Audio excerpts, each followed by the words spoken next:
O veto também é um pouco injustificável, né? Que havia a possibilidade de fazer mediação.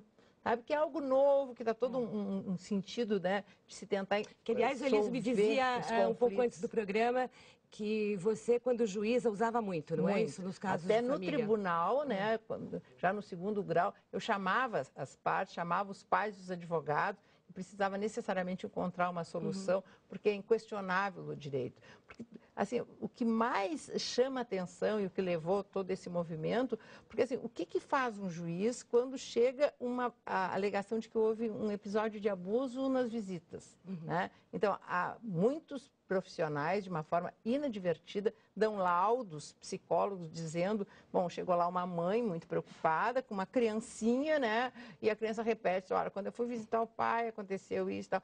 E aquilo foi repetido muito para a criança e chega aquela mãe assustada, o psicólogo, sem falar com o pai, ou falar com o outro, não necessariamente o pai, acaba dando um laudo dizendo a criança revela, conta isso. Bom, chega no advogado, entra com uma ação na justiça e o que faz o juiz que tem que, né, proteger mais essa criança? Acaba suspendendo a visitação e o convívio e isso alimenta mais essa alienação, porque a criança acaba repetindo e o pior, ela sofre todas as consequências como se de abusada ela tivesse sido. Por isso a necessidade da punição. Com que frequência isso acontece? Quer dizer, muito frequente. O número de digamos que as mães né? descobriram que isso é um recurso de vingança É uma ferramenta forte, porque o que elas querem nesse processo de alienação? Afastar, se vingar do par, né? Não necessariamente a mãe, pode ser o pai, né? Ele quer afastar, quer que não conviva, tu me abandonou, tu me deixaste, tu não me quer mais, então o filho é meu. Né? E a mãe tem muito esse sentido de propriedade, que saiu da sua barriga, sabe? Tem aquele poder sobre o filho. Então, assim, ó, existem formas. Uma delas é falar mal, outra forma é um pouco de esconder, sair. Agora, sabe, a ferramenta mais forte, mais extrema, que quando ela atinge está o seu lá, ela é objetivo, abusada. foi abusada. Aí o juiz suspende, ela se sente vitoriosa. Eu consegui. Porque o juiz não sabe o que vai fazer. Diz, bom, e se houve abuso, que pode ser que tenha havido mesmo. Na dúvida, suspende. Né?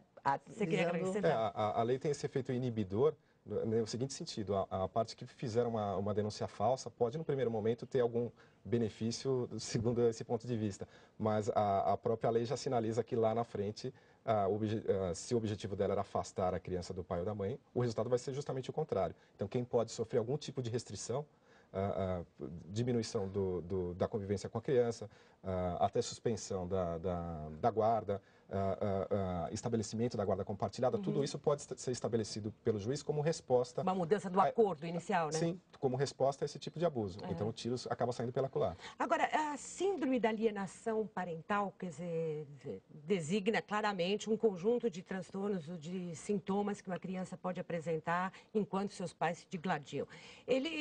Como é que se identifica?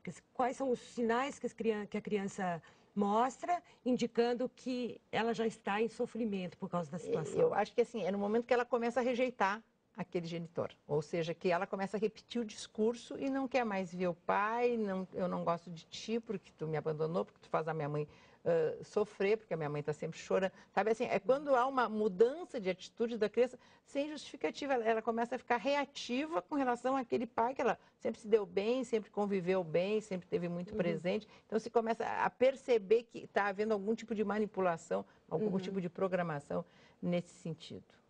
É bem claro, quer dizer, esse afastamento sem motivo, os pais percebem isso, né? E seguidamente no escritório surge assim, eu estou notando que o meu filho está se afastando de mim. Eu vou, ele não quer mais sair, ele às vezes vai comigo, diz, não, mas eu tenho que voltar porque a minha mãe está lá sozinha, então eu vou ter que ir com ela, eu não vou ficar o fim de semana contigo. Sabe, a gente começa assim a perceber esse tipo de manipulação. Há uma série de características para se detectar quando ocorre a síndrome, né? Entre essas, uma delas é o que se chama do fenômeno do pensador independente. A criança diz que aquela manifestação dela de repúdio ao pai ou à mãe está nascendo dela mesma. Ela acredita naquilo, ela formou aquela opinião por conta dela própria. E numa pesquisa, no exame mais profundo, se percebe que não, que aquilo é incompatível até talvez com a idade da criança. Na verdade, ela sofreu algum processo de programação. E as crianças devem sentir diferentemente diante da mesma situação. Sim. Há umas que tiram de letra, há outras que são mais sensíveis. como a gente viu o dado do IBGE, 20 milhões de crianças sofreram separação dos seus pais e muitos se sentem tranquilos com relação a isso, porque há outras crianças na mesma situação. Mas o sentimento no final é terrível, porque assim, ó, ele se sente, o dia que ele se dá conta e descobre, ele diz, olha, meu pai não era aquele coisa horrorosa que me disseram, ou ele não fez isso, não abusou do jeito... Então fica assim, ó, com muita pena daquele pai que ela parou de conviver, que ela agrediu durante tanto tempo. Uma culpa, isso, e com muita raiva por ter sido usado pelo outro. Então, o sentimento é um horror, né, com relação a essa questão. Por isso que nós temos que evitar que isso se instale, que isso aconteça. E como é uma coisa mais ou menos nova que está surgindo no âmbito do Poder Judiciário, precisava muito ver uma lei, já descrito pela psicanálise, pela psiquiatria. Sobre a questão específica da síndrome, existe um debate hoje internacional no sentido de se incluir ou não a síndrome como uma doença na classificação internacional de doenças. Já há um movimento aí de vários países no sentido de se incluir, provavelmente vai ser incluído. A lei faz o seguinte, evidentemente que nós não queremos que uma criança esteja apresentando a síndrome para permitir a intervenção do judiciário. Então, a lei faz a definição do que são atos de alienação parental. Aqueles atos que levariam à formação, à instalação da síndrome. E tenta inibir os atos, ou seja, tenta atuar antes da instalação da síndrome. Na verdade, a finalidade é preventiva. A psicanalista Maria Rita Kell esteve aqui, ela escreveu um livro sobre depressão, em que ela descreve claramente como uma das razões da depressão na adolescência essa alienação parental. Por exemplo, a ideia de que a imagem do pai distante é descrita assim com muita dor, no sentido de não ter sido amada, de ter sido abandonada e tudo mais, quando na verdade vai descobrir muito tarde que aquele pai sempre esteve ali, ele foi impedido de ter essa relação. A vantagem esse filho paga muito caro, né? Paga com depressão muito profunda. Você ia dizer?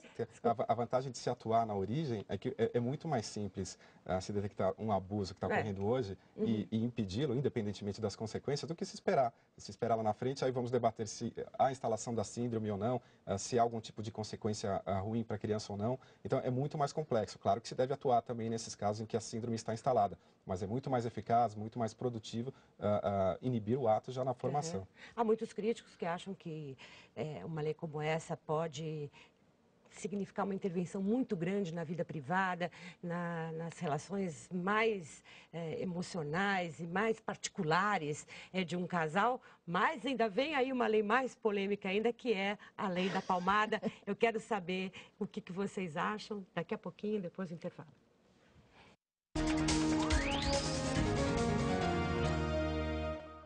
Voltamos com Entre Aspas, a pergunta que a gente deixou no ar antes do intervalo foi sobre a lei da palmada, mas antes eu quero saber se de fato os juízes se sentem confortáveis com uma ferramenta dessas para tomar essas decisões. Com certeza, eu acho que assim, ó, é possível dos juízes agora fazerem, dizer assim, olha, se esses fatos que estão sendo alegados, que o pai fez esse tipo de atitude, ficar comprovado de que não foi verdadeiro, vai ter consequências. Vai ser punida, vai perder a guarda do filho. E como agora a mãe se assusta. E tem que fazer os laudos em 3 meses, é mais fácil do resultado ser efetivo, porque quando demora muito tempo para se fazer aqueles estudos psicológicos, leva 1 ano, 2 anos, o prazo estabelecido tem que ser cumprido. E aí, assim, ó, será que houve o abuso? Será que não houve o abuso? Então, acaba o juiz sem um resultado e acaba também impedindo essa visitação. Vai acabar inibindo esse pai que age mal. Isso, de alguma forma, afeta os acordos extrajudiciais, que se faz também bastante nessa área?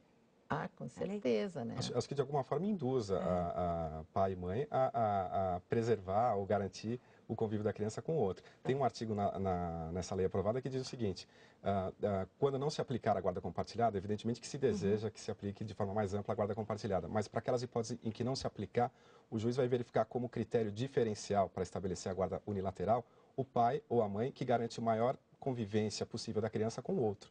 Então, na prática, se eu quero lutar pela guarda da criança, eu tenho que garantir o máximo possível da convivência com o outro. Então, de certa forma, é um dispositivo legal que viabiliza o acordo, a conciliação. Vamos torcer para que essa lei ponha bom senso em pais e mães que usam seus filhos para manipulações muito perversas. Mas eu pergunto para vocês, antes de encerrar, se apoiam ou não a lei da palmada. Aí sim, não é uma intervenção muito grande na vida da família, nós estamos falando de palmada, nós estamos falando de surras horríveis. Claro. A lei de palmada é para entrar em vigor, é para valer? Com certeza. Eu acho que assim, ó, é uma forma de agressão, palmada, qualquer tipo de agressão física, física, né, por mais leve que seja, não pode ser fomentada. Eu acho que o Estado deve sim intervir dentro da família, das relações, porque ele tem o dever de proteger a criança, ainda que seja proteger dos próprios pais, porque esse negócio de dizer que palmada educa, não, palmada não educa. Sabe? Nós temos que acabar com essa síndrome de violência, né, que se instala no país, e eu acho que começa assim dentro de casa, com o tapa, o empurrão, a palmada. Eu sou absolutamente contra de qualquer tipo de agressão física, que é um crime, alguém agredir fisicamente o outro, sendo filho, então, um crime mais grave ainda. Rapidamente, Ulisses, você é pai de uma menininha de 3 anos, de vez em quando precisa de uma palmadinha, né? Eu concordo com a doutora no sentido de que a palmada não educa, mas tem um certo receio de um excesso de legislação que poderia complicar o que a gente chama de judicialização da vida íntima. Então, eu acredito que nós já temos alguns instrumentos bons, o Estatuto da Criança e do Adolescente, que permite inibir esse tipo de abuso, mas não sei até que ponto seria útil um Mas tem um instrumento a caráter mais. pedagógico, mesmo agora o pai vai Puxão saber, de não orelha, pode, não pode. Nem beliscão, só beijinho e bronca. Elise, Berenice, muito obrigada pela sua participação aqui no Entre Aspas. Obrigada a você também, assinante, que nos acompanhou até aqui.